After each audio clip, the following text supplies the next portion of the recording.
Dans cette capsule, nous allons découvrir les notions d'interaction, d'action et de force. Nous prendrons comme exemple l'étude de la chute d'une balle. L'objet étudié est appelé le système. Dans ce cas, le système est la balle. On va l'étudier par rapport à un observateur. On parle de référentiel. C'est un repère de temps et d'espace. Dans ce cas, la balle est étudiée par rapport à un observateur immobile par rapport au sol. On parle de référentiel terrestre. On va regarder ensuite avec quels objets la balle interagit.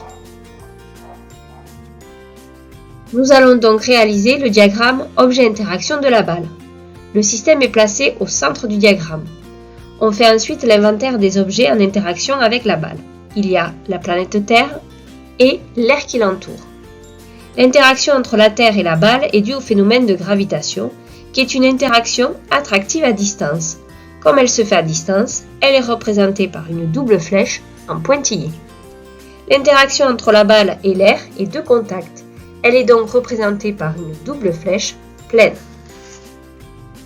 Il existe en effet deux types d'actions. L'action à distance, le contact n'est pas nécessaire pour que l'action ait lieu. Et l'action de contact, où le contact est indispensable. Comment peut-on définir une interaction ? Lorsque deux objets agissent mutuellement l'un sur l'autre, on parle d'interaction. Ici, le chien tire sur la laisse et la laisse tire sur le chien. La laisse et le chien sont donc en interaction.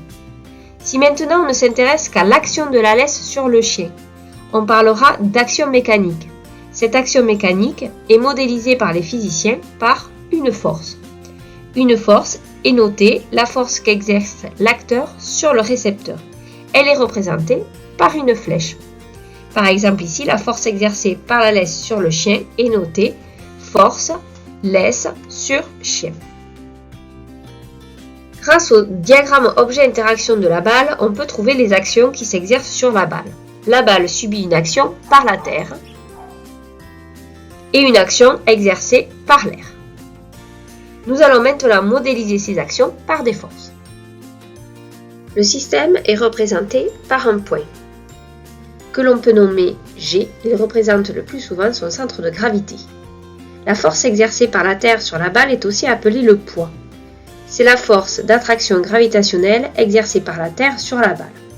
Une force a trois caractéristiques. Voici celle du poids. On a tout d'abord la direction. C'est la droite d'action de la force. C'est ici la droite passant par le centre de la balle et le centre de la Terre, autrement appelée la verticale. Le sens de la force est vers où se dirige la force. C'est ici vers le centre de la Terre. Il est important de le préciser car pour une même direction, il y a deux sens différents. Il y a ensuite la valeur de la force. Cette valeur s'exprime en newton. Elle peut être soit mesurée à l'aide d'un dynamomètre, soit calculée. Ici, pour calculer la valeur du poids, on utilisera la relation mathématique P est égal à m fois g, qui signifie masse fois la valeur de l'intensité de la pesanteur. La valeur du poids de la balle est ici de 0,15 newton. On fait la même étude pour les frottements de l'air. C'est donc la force exercée par l'air sur la balle. Voici ses trois caractéristiques. Sa direction, c'est la droite passant par le centre de la balle et le centre de la Terre. Le sens, cette fois-ci, les frottements sont opposés au mouvement de la balle et ils sont donc dirigés vers le haut. Sa valeur, elle n'est pas constante au cours de la chute. On va prendre une valeur moyenne. F est égal à 2 fois 10 puissance moins 5 newton. On va réaliser le bilan des forces afin de comprendre la mise en mouvement de la balle. On essaie quand cela est possible de représenter les forces avec une échelle. Par exemple, 1 cm équivaut à 1 newton. Cela permet de mieux comparer les forces. Dans ce cas, cela n'est pas possible car les frottements ont une valeur très faible par rapport au poids.